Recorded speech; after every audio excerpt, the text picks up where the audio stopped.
Welcome back to my YouTube channel. ಭಾನುವಾರದ ಮುದ್ದು ಸೊಸೆ ಎಪಿಸೋಡ್ ರೋಚಕ ತಿರುವಿನಲ್ಲೇ ತಿರುಗ್ತಾ ಇದೆ ಅಂತ ಹೇಳ್ಬೋದು ಫ್ರೆಂಡ್ಸ್.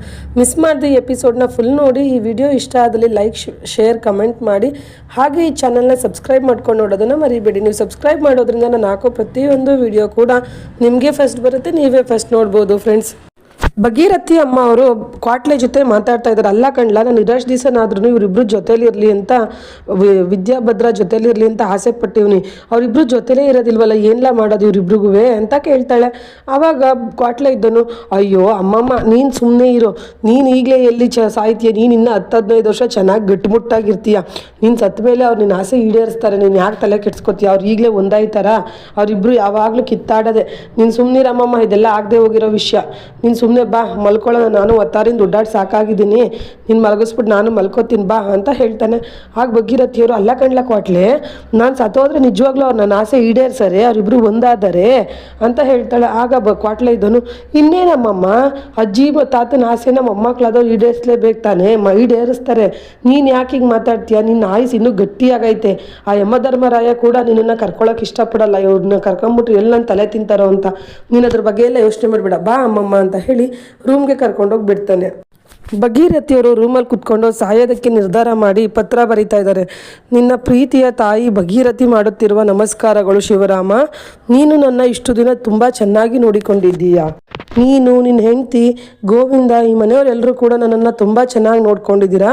ನಾನು ಇನ್ನು ಬದುಕೋದಕ್ಕೆ ಇಷ್ಟಪಡಲ್ಲ. ಎಲ್ಲರೂ ನಾನು ಸತ್ತ ಮೇಲೆ ಮತ್ತೆ ಮನುಷ್ಯನ ಜನ್ಮ ಬೇಡ ಅಂತ ಕೇಳ್ಕೊಂಡು ಹೋಗ್ತಾರೆ. ಆದರೆ ನಾನು ಆ ಥರ ಅಲ್ಲ, ನನಗೆ ಮತ್ತೊಂದು ಪುನರ್ಜನ್ಮ ಅನ್ನೋದು ಬೇಕು.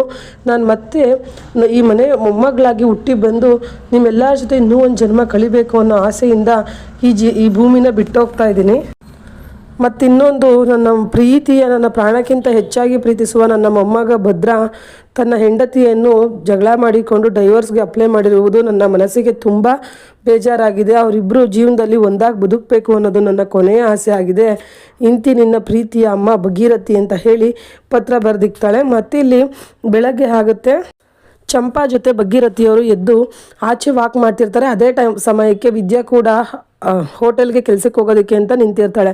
ಅದನ್ನು ನೋಡಿದಂಥ ಭಗೀರಥಿ ವಿದ್ಯಾ ಹತ್ರ ಬಂದು, ಅಲ್ಲ ಕಣೆ ವಿದ್ಯಾ, ನಿನಗೇನು ತಲೆಯಲ್ಲಿ ಬುದ್ಧಿಗಿದ್ದಿ ಇದೆಯಾ, ನೀನು ಎಂಥ ಮನೆ ಸೊಸೆ, ನೀನೇ ಒಂದಷ್ಟು ಜನಕ್ಕೆ ಕೆಲಸ ಕೊಟ್ಕೊಂಡಿರ್ಬೋದು, ಅಂಥದ್ರಲ್ಲಿ ಇಷ್ಟೊತ್ತಿಗೆ ಹೋಗಿ ಆ ಹೋಟ್ಲಲ್ಲಿ ಅದು ಕೆಲಸ, ಅಂಥ ಕೆಲಸ ಮಾಡ್ತೀಯಾ, ಅದು ಬಿಟ್ಟು ಬೇರೆ ಯಾವುದೋ ಸ್ಕೂಲೋ ಕಾಲೇಜಲ್ಲೋ ಏನೋ ಒಂದು ಕೆಲಸ ಮಾಡ್ಕೊಂಡಿರ್ಬೋದಲ್ವಾ ಅಂತ ಹೇಳ್ತಾರೆ. ಆಗ ವಿದ್ಯಾ ಇದ್ದಳು, ಅಯ್ಯೋ ಅದು ಅಮ್ಮಮ್ಮ, ಅಲ್ಲೆಲ್ಲ ಕೆಲಸ ಮಾಡಿದ್ರೆ ಇಷ್ಟು ಸಂಬಳ ಸಿಗಲ್ಲ ಅಮ್ಮ, ಅಷ್ಟೇ ಅಲ್ಲದೆ ನನಗೆ ಆ ಸಮಯ, ನನ್ನ ಟೈಮ್ಗೂ, ನನ್ನ ಕಾಲೇಜ್ ಟೈಮ್ಗೂ ಇದಕ್ಕೂ ಹೊಂದಾಣಿಕೆ ಆಗಲ್ಲ, ಇನ್ನೇನು ಮಾಡೋದು ಅಂತ ಹೇಳಿ ಸೇರ್ಕೊಂಡಿದ್ದೀನಿ ಅಷ್ಟೇ ಅಂತ ಹೇಳ್ತಾಳೆ. ಅವಾಗ ಭಗೀರಥಿಯವ್ರು ಹೇಳ್ತಾ ಇರೋದು, ಇಂಥ ಕಷ್ಟ ಎಲ್ಲ ಬೇಡ ಅಂತಲೇ ಕಣೆ ನಾನು ಹೇಳ್ತಾ ಇರೋದು, ಭದ್ರಾ ನೀನು ಜಗಳ ಆಡಿರೋದು ಸರಿ, ಈಗ ಒಂದಾಗಿ ಬಾಳಿ ಅಂತ ಹೇಳ್ತಾ ಇರೋದು ಅಂತ ಹೇಳ್ತಾರೆ. ಆಗ ವಿದ್ಯಾ ಇದ್ದಳು, ಅಲ್ಲ ಅಮ್ಮಮ್ಮ, ನಾನು ಅವ್ರ ಜೊತೆ ಒಂದಾಗಿ ಬಾಳಬೇಕು ಅಂತಂದರೆ ಅವರು ನನ್ನ ಹೊಟ್ಟೆಲಿರೋ ಮಗು ನಂದೇ ಅಂತ ಒಂದು ಒಪ್ಕೊಂಡ್ರೆ ಸಾಕು, ನಾನು ಅವ್ರ ಜೊತೆ ಚೆನ್ನಾಗಿ ಬದುಕ್ತೀನಿ ಅಂತ ಹೇಳ್ತಾಳೆ. ಆವಾಗ ಭಗೀರಥಿಯವ್ರು ಹೇಳ್ತಾರೆ, ಅವ್ನು ಒಪ್ಕೋತಾನೆ ಕಣೆ, ಅವ್ನು ಒಪ್ಕೊಳ್ದೆ ಏನೂ ಮಾಡಲ್ಲ, ಸಮಯ ಬಂದಾಗ ಒಪ್ಕೋತಾನೆ, ನೀನು ಹಠ ಮಾಡಬೇಡ ಅಂತಾರೆ. ಆಗ ವಿದ್ಯಾ ಇದ್ದಳು, ನಾನು ಅಲ್ಲಿ ತನಕ ಸಮಯ ಬರೋ ತನಕ ನಾನು ವೆಯ್ಟ್ ಮಾಡ್ತೀನಿ ಅಮ್ಮಮ್ಮ ಅಂತ ಹೇಳ್ತಾಳೆ. ಆಗ ಭಗೀರಥಿಯರು, ಇದೇ ನಿನ್ನ ಕೊನೆ ನಿರ್ಧಾರನಾ ಅಂತಾರೆ. ಹೌದು ಅಮ್ಮಮ್ಮ, ಈ ವಿಷಯದಲ್ಲಿ ನನಗೆ ಫೋರ್ಸ್ ಮಾಡಬೇಡಿ, ಇದೇ ನನ್ನ ಕೊನೆ ನಿರ್ಧಾರ ಅಂತ ಹೇಳ್ತಾರೆ.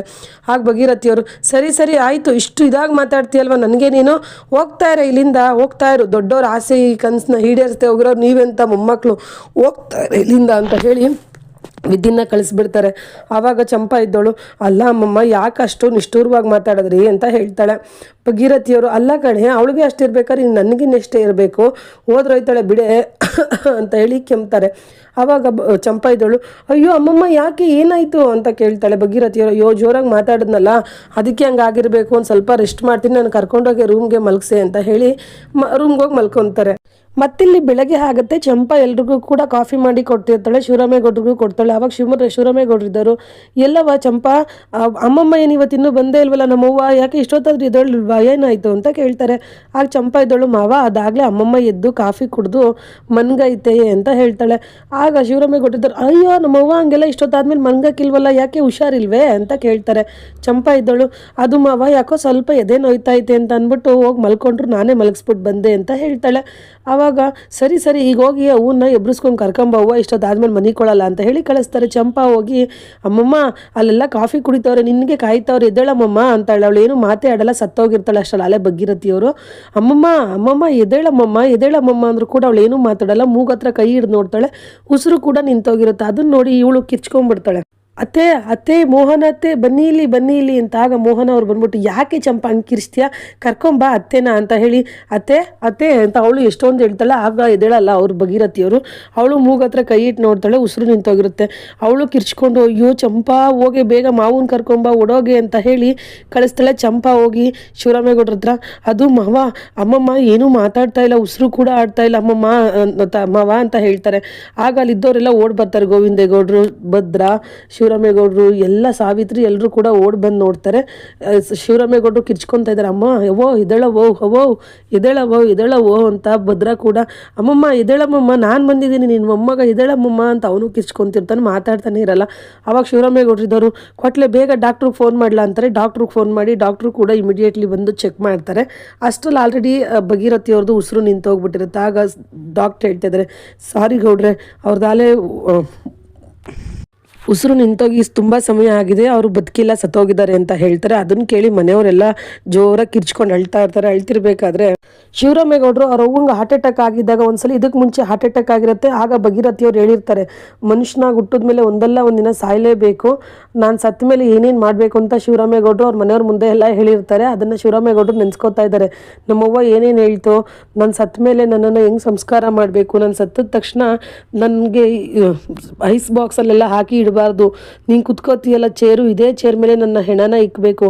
ಅಷ್ಟೇ ಅಲ್ಲದೆ ನನಗೆ ಪೆಟ್ಕೆನಲ್ಲಿ ಒಂದು ದೊಡ್ಡ ರೇಷ್ಮೆ ಸೀರೆ ಇಟ್ಟಿದ್ದೀನಿ, ನಿಮ್ಮಪ್ಪ ಕೊಡಿಸಿರೋದು, ಅದೇ ಸೀರೆ ಉಡಿಸಿ ನನ್ನ ಈ ಚೇರ್ ಮೇಲೆ ಕುಡಿಸ್ಬೇಕು. ಅಷ್ಟೇ ಅಲ್ಲದೆ ಈ ಮನೆ ಅಟ್ಟಿ ಸೊಸೆದಿರು ಮೊಮ್ಮಕ್ಕಳು ಎಲ್ಲರೂ ಕೂಡ ಒಳ್ಳೆ ರೇಷ್ಮೆ ಸೀರೆ ಉಟ್ಕೊಂಡು ಮಿಂಚ್ತಾ ಇರಬೇಕು.